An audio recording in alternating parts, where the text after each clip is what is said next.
Mga ka-Apple, magandang araw po. So, andito po tayo ngayon sa isang farm extension ng Kapatagan Apple Orchard, Rare Fruit Farm and Nursery. So, meron tayong dalawang farm extension and itong extension na to, meron tayong naka-graft na mga apples nung September, first week of September po tayo nag-graft. So, mga 3 months old na. So, papakita ko po ngayon yung iba't ibang varieties na nag-graft po natin dito sa farm.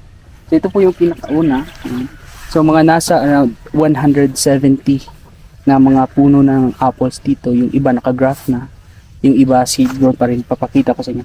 So ito po yung isang variety na maganda rin po sa mga tropical areas. Yan. So this is a 3 months old na apple.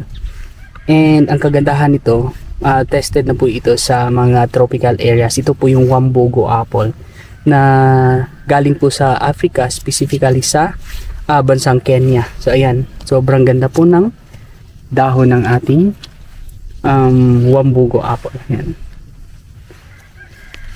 Ayan. So dito meron pa. Ito pala, meron ding nakatanim dito na carrots. Ito mga Wambogo apple.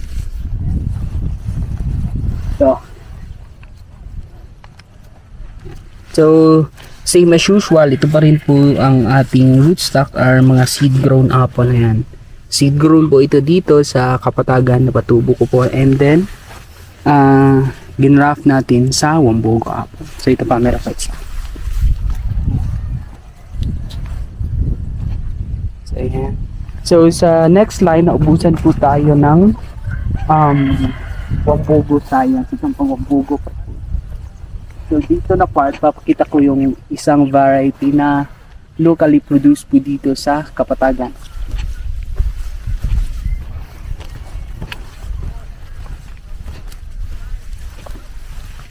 Ayan. So ito po yung Davao. Ayan. Locally produced po. Ang first nagtanim ito na variety na to is yung cousin ko po. So tinawag kong Davao. Ayan. Sounds like Davao and nickname niya Dave. Ayan.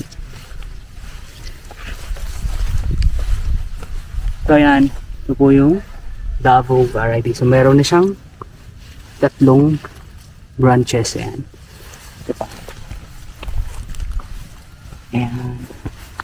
So maganda rin pong tubo ito. And ang kagandahan kasi nito is produce siya ng Kapatagan. So ayan, I grown from seeds and then namunga, tapos tinawa na po natin variety dito. So kumukuha tayo ng sayo sa mother tree dun sa baba, tapos ginagraft natin dito sa area. Ito pa. Ayan. So ito, ang ganda rin po ng dahon.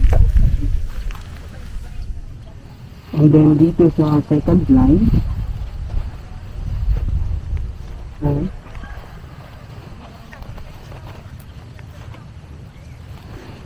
ito po yung Aurora na variety ng apple. Ayan.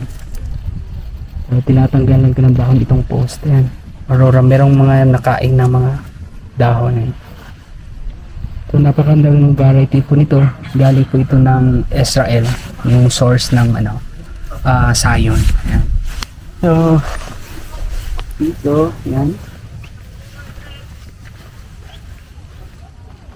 Ito yung Aurora pa rin.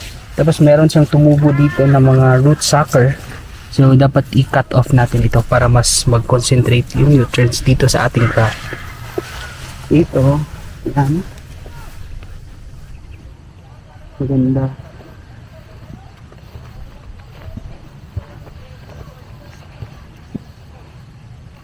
So ito naman po ay repolyo.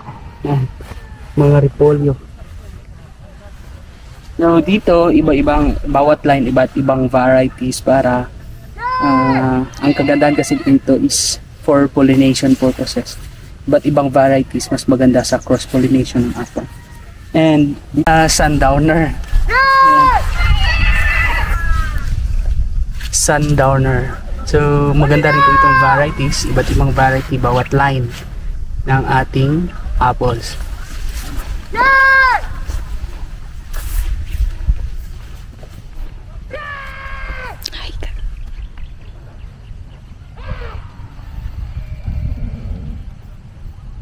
sundowner. So, dito naman lang, ito po yung rosette from South Korea yata ito na variety. Ito, hindi nag-take yung graph natin na yan. So, namatay po siya. So, i-re-graph po natin ito. Ito pa. So, yan, ito ang rosette. So, and ito naman, ito yung seed drone. Seed drone pa po ito. Isa, dalawa, tatlo. 4 lines ng seed drone hapon. So, ang gagawin natin dito next month, i-graph po natin para mas madali pong munga. Ayan. So, hanggang dun, balak po natin taniman yung pagbaba.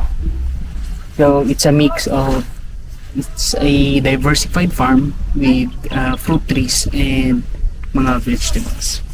Thank you.